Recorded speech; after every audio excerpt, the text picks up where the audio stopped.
Assalamualaikum warahmatullahi wabarakatuh. Perkenalkan, nama saya Diafari Hamdan. Saya di sini sebagai asisten laboratorium tambang dan bersama rekan saya Muhammad Ilham Akbar sebagai player yang nanti akan memperagakan bagaimana cara memainkan games pada kali ini. Games yang akan kita mainkan yaitu ada hand marking kurang lebih. Mungkin tanpa banyak basa-basi teman-teman, kita langsung mulai saja. Di sini teman-teman bisa lihat ya, ada sekop, ada material pasir dan juga ada alat sebagai alat angkut. Nah, sebelum saya untuk menjelaskan lebih lanjut teman-teman, jadi di sini tuh konsepnya kurang lebih seperti konsep penambangan. Dalam konsep penambangan ini karena memang ada 3 tahapan, yaitu ada proses gali, ada proses muat, ada proses angkut. Nah, untuk gali muat angkut itu sendiri memiliki alat-alat mekanisnya yang berbeda, alat-alat mekanis yang memiliki spesifikasinya masing-masing. Nah, oke.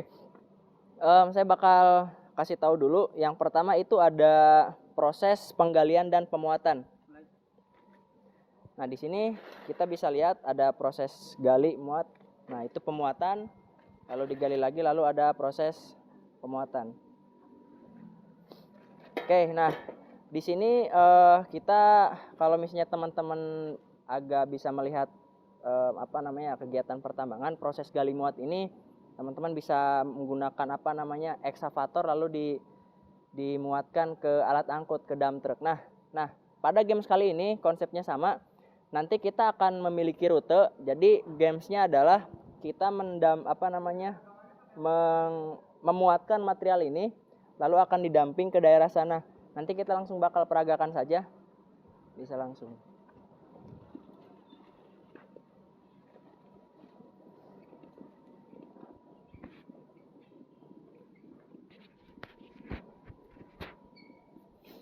Nah, jadi ada yang perlu diperhatikan teman-teman.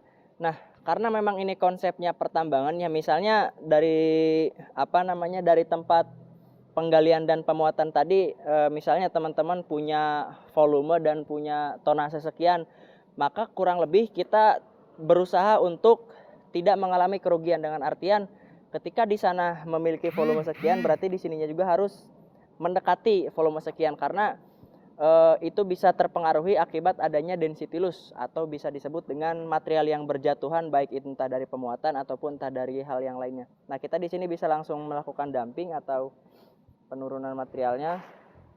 Nah, kurang lebih games hand marking ini tuh kurang lebih seperti itu. Nanti dari sini kita langsung berlanjut ke sana untuk kembali mengambil material yang masih tersisa.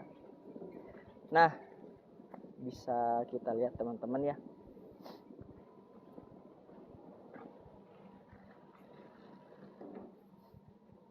Dan yang perlu diperhatikan adalah pada dasarnya setiap pertambangan itu adalah salah satu industri ya, industri yang berusaha untuk menguntungkan. Nah, untuk teman-teman di sini karena memang konsepnya ini pemindahan tanah mekanis atau memiliki proses, sehingga dari segi pemuatan, dari segi gali, muat, angkut ataupun dumping itu harus kita waktu. Dengan arti karena setiap perusahaan itu memiliki target produksi, sehingga kita harus korelasikan target produksi per hari, target produksi per minggu ataupun hingga per bulan. Sehingga dari games ini kita belajar bagaimana caranya kita untuk mengefisiensikan antara waktu yang kita peroleh dengan perolehan material yang telah kita bisa pindahkan. Kurang lebih seperti itu. Oke. Mungkin kurang lebih untuk penjelasan game hand marking itu cukup sekian. Kurang lebih mungkin untuk lebih jelasnya teman-teman bisa lebih pelajari ketika mempelajari mata kuliah yang nanti akan teman-teman pelajari pada perkuliahan, kurang lebih seperti itu. Oke. Sekian dari game hand marking, kurang lebih mohon maaf bila ada kata-kata yang kurang berkenan. Assalamualaikum warahmatullahi wabarakatuh. Oke, berlanjut pada games kedua ya teman-teman. Nah, di games kedua ini ada namanya switch seasoning. Maksudnya adalah gergaji pada roli, kurang lebih seperti itu. Nah, konsepnya adalah di sini kita ada beberapa peralatan, kurang lebih ada stang penyangga, lalu ada gergaji, lalu ada kayu. Nah, kayu ini kita akan gergaji. Nah, sebelum kita menggergaji teman-teman, Di sini kita akan sebelumnya ada pengukuran dulu nanti karena memang orientasinya adalah kita membuat rel kereta. Nah, kayu-kayu ini akan kita buat sebagai penyangga rel kereta api itu sendiri, rel roli. Nah, biasanya roli-roli ini ditujukan untuk sebagai alat angkut. Nah, oke, mungkin kita langsung saja, misalnya kita sudah mengukur rel roli yang sudah kita ukur. Kita telah menemukan dengan panjang kurang lebih di angka 35 cm. Kita bisa langsung gergaji saja, teman-teman bisa perhatikan kurang lebih. Dan yang perlu diperhatikan adalah dalam proses gergaji, untuk teman-teman mungkin tidak perlu terburu-buru ya. Yang perlu teman-teman perhatikan adalah keselamatan yang paling nomor utama. Yang pertama ada ada helm, lalu menggunakan sarung tangan dengan gergaji dengan gerigi yang agak tajam. Nah, dan ingat juga kayu yang telah dihasilkan itu bisa teman-teman seperti ini. Nah, kalau misalnya pada tahap game aslinya dengan secara mendetail, nanti teman-teman kurang lebih bisa membuat kayu-kayu ini menjadi beberapa buah. Nah, kayu-kayu itu akan disejajarkan sehingga akan membentuk suatu rel, dan teman-teman intinya adalah untuk merangkai sebuah roli yang akan digunakan sebagai alat angkut, kurang lebih seperti itu. Oke, mungkin untuk game Sweet Seasoning ini hanya cukup di sekian ya teman-teman. Paling jika ada misalnya kata-kata yang kurang berkenan atau ada kata-kata yang salah, mohon dimaafkan. Oke, mungkin kita akhiri saja. Terima kasih untuk Bang Adit sebagai player. Assalamualaikum warahmatullahi wabarakatuh. Assalamualaikum warahmatullahi wabarakatuh. Perkenalkan, saya Aisyah Alfafa. Di sini saya akan menjelaskan mengenai pendulangan. Nah, sedikit cerita untuk pendulangan sendiri ini biasa dilakukan oleh tambang rakyat ataupun untuk kegiatan eksplorasi di sungai-sungai. Nah, untuk materialnya sendiri dapat dilihat terdapat dua jenis dengan warna yang berbeda. Untuk warna putih atau sedikit krem ini merupakan kuarsa, dan untuk yang hitam ini merupakan kasiterit. Jadi, pendulangan sendiri adalah memisahkan antara kuarsa dan kasiterit menggunakan gaya putar dan juga gaya dorong. Nah, ini diberikan media air, kemudian dilakukan pemutaran dan gaya goyang-goyang. Sehingga terjadilah gaya sentrifugal dan juga gaya sentripetal yang dapat memisahkan antara kuarsa dan kasiteritnya.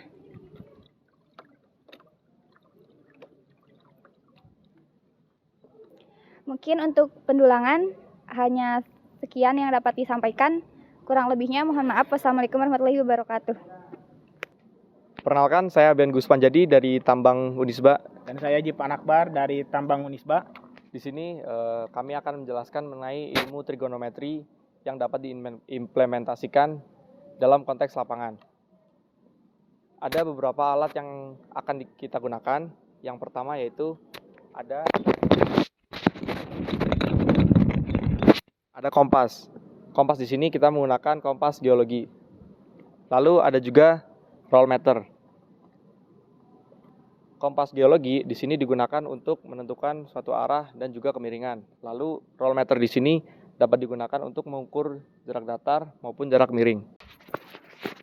Dalam kasus ini kita akan mengukur suatu ketinggian gedung, di mana gedung di sini dapat diibaratkan menjadi suatu lereng. Selanjutnya Bang Jivan akan mendemek slope ke depan gedung ini.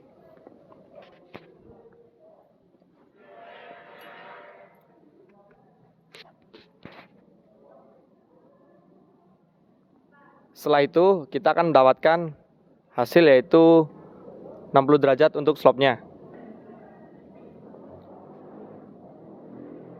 Setelah mendapatkan slope, kita akan mengukur jarak datar menggunakan roll meter.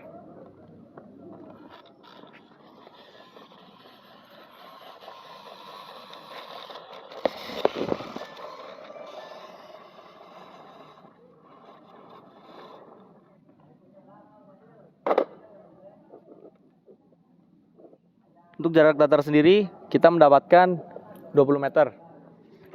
Ya, baik, langkah selanjutnya kita akan memproyeksikan hasil pengukuran kita di lapangan tadi di dalam kertas. Di sini saya akan menggambarkan tampak samping untuk kejelasan dalam pengukuran sudut. Di sini ada H aksen, total gedung dan juga ada H yaitu total gedung dari tinggi alat, dan juga ada jarak datar yaitu 20 meter, dan juga ada slope 60 derajat yang hasil pengukuran tadi, dan juga tinggi manusia yaitu 1,7. Nah, di sini kita akan menggunakan rumus trigonometri yaitu menggunakan tan dengan depan per samping. Ketika kita punya data sudut dan juga tampak sampingnya itu jarak datar, nah kita pindah ruaskan sampingnya itu dikalikan dengan tan. Jadi di sini ada tan dikali 60 dikali 20. Jadi hasilnya itu 34,641 meter. Itu kita mendapatkan hanya doang, belum total gedungnya. Nah, kita untuk mendapatkan total gedung kita tambahkan dengan tinggi manusia yang mengukur tadi, yaitu jadi H aksen sama dengan 34,641 meter tambah 1,7 meter. Jadi hasilnya itu 36,341 meter tinggi. Jadi total gedung sekitar 36,341 meter sekian. Assalamualaikum warahmatullahi wabarakatuh. Perkenalkan, saya Bagas Gozi dari Tambang Unisba. Dan saya Evi Rostiana dari Tambang Unisba. Nah, sekarang kita memasuki post mineral description. Nah, apa sih mineral itu? Mineral adalah senyawa padat anorganik yang terbentuk secara alamiah, yang memiliki sifat fisik dan kimia tertentu dan memiliki sistem kristal yang jelas. Nah, untuk fungsi dari mineral description ini adalah untuk mengetahui sifat fisik dari si mineral tersebut. Nah, adapun beberapa parameter dari mineral description. Yang pertama itu ada nomor mineral. Nah, nomor mineral ini tuh bisa disebut juga dengan kode. Nah, diawali dengan tempat, terus selanjutnya ada objek apa yang ingin dideskripsikan, baik itu mineral ataupun batuan. Lalu ada kode atau nomor dari si mineralnya. Dan yang terakhir tahun 2021. Selanjutnya ada warna. Untuk warna sendiri itu bisa dilihat dari skala warna. Selanjutnya ada kilap. Untuk kilap ada dua. Yang pertama itu ada kilap logam dan non logam. Dan untuk non logam sendiri itu dibagi menjadi beberapa. Ada kilap lilin, kilap lemak, dan yang lainnya. Selanjutnya ada kekerasan. Kekerasan di sini dilihat berdasarkan skala Mohs. Yang pertama itu menggunakan kuku, di mana kekerasan kuku itu sebesar 2,5 skala Mohs. Dan yang kedua menggunakan kaca. Nah, kaca ini memiliki kekerasan 5,5 skala Mohs. Terus ada yang namanya pecahan. Nah, pecahan di sini itu ada beberapa. Yang pertama ada konkoidal. Konkoidal ini tuh seperti pecahan botol. Yang kedua ada splinteri. Splinter ini tuh seperti serat-serat. Dan yang ketiga ada uneven. Uneven ini pecahan yang tidak sempurna. Terus ada even, pecahan yang halus dan rapih. Terus ada yang namanya hekli. Hekli itu seperti logam yang kasar. Dan yang terakhir ada pecahan subkonkoidal. Subkonkoidal ini memiliki permukaan yang halus namun menyudut. Selanjutnya ada yang namanya belahan. Nah, belahan ini tuh suatu mineral di saat dikena tekanan apakah akan hancur ataupun tidak. Jika hancur maka belahan itu tidak sempurna, sedangkan jika membelah maka belahannya sempurna. Terus selanjutnya ada yang namanya ketahanan. Nah, untuk ketahanan itu bentuk dari si mineralnya setelah mengalami tekanan. Yang pertama itu brittle. Brittle itu belahannya akan membuat hancuran-hancuran atau remuk. Terus yang selanjutnya ada yang namanya daktil. Daktil itu seperti kawat atau bakal melengkung. Selanjutnya parameter selanjutnya ada yang namanya gores. Gores ini bisa dilihat menggunakan porselin, di mana nanti mineral digesekkan ke porselin maka akan menghasilkan warna sesungguhnya dari mineral. Seperti itu.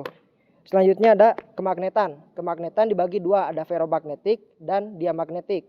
Untuk ferromagnetik ini si mineral itu memiliki daya magnet, sedangkan diamagnetik tidak memiliki daya magnet. Selanjutnya ada yang namanya transparansi. Transparansi ini dapat dilihat dari si mineral. Apakah mineral tersebut dapat menyerap dan meneruskan cahaya, maka disebut transparan. Lalu ada translucent, di mana si mineral dapat menyerap namun tidak dapat meneruskan cahaya. Yang terakhir ada opak, yaitu mineral tidak dapat menyerap dan tidak dapat meneruskan cahaya. Selanjutnya ada perawakan. Nah, perawakan ini bisa dilihat dari sistem kristal dari si mineralnya, baik itu merambut, membata atau bloki, atau menjarum, dan sebagainya. Selanjutnya ada nama mineral, itu bisa dilihat nanti hasil dari seluruh deskripsi, maka dapat disimpulkan si nama mineralnya. Yang terakhir ada golongan. Golongan tersebut adalah dari golongan mineralnya. Seperti itu, baik karbonat ataupun sulfida ataupun yang lainnya. Nah, di sini kita akan mencoba mendeskripsikan salah satu mineral. Di sini ada mineral yang saya pegang ini akan kita deskripsikan. Yang pertama adalah kode. Kode di sini tempat yaitu Unisba.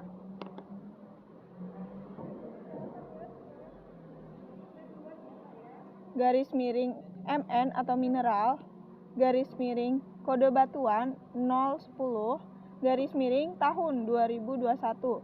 Kemudian warna dari mineral tersebut yaitu adalah dark khaki. Kemudian untuk kilapnya yaitu adalah kilap logam.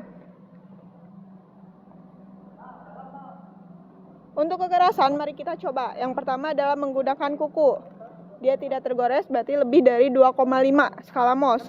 Kemudian menggunakan kaca.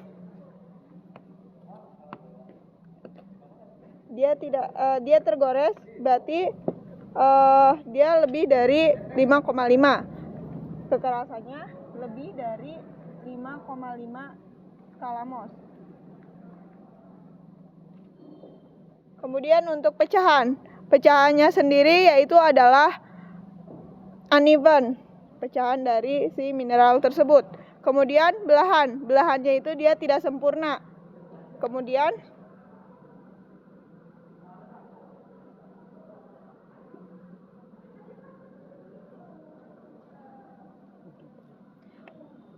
ketahanan. Dari ketahanannya sendiri dia adalah brittle.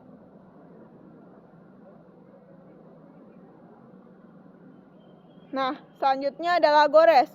Di sini dia merupakan kita pakai menggunakan porselen. Ketika digores, nah timbullah warna hitam. Berarti itu adalah warna sesungguhnya dari mineral tersebut.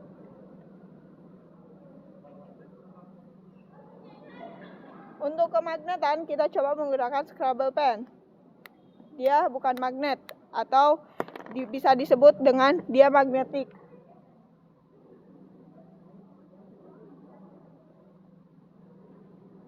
Untuk transparansi dari si mineral tersebut, dia adalah opak karena tidak menembuskan cahaya.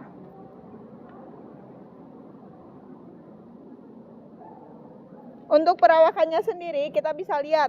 Nah, perawakan di sini dia membata. Mineralnya adalah membata. Dan untuk namanya kita bisa lihat bahwa dia adalah pirit dengan golongan sulfida. Dan sistem kristalnya adalah isometrik.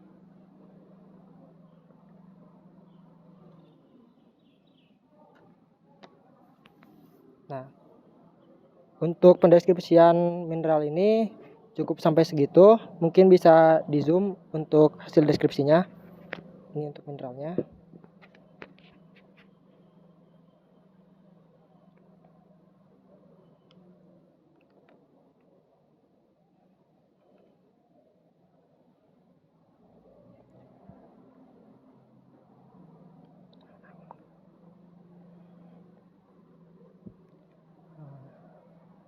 Mungkin cukup sekian dari kami untuk mineral description kali ini. Terima kasih. Wassalamualaikum warahmatullahi wabarakatuh.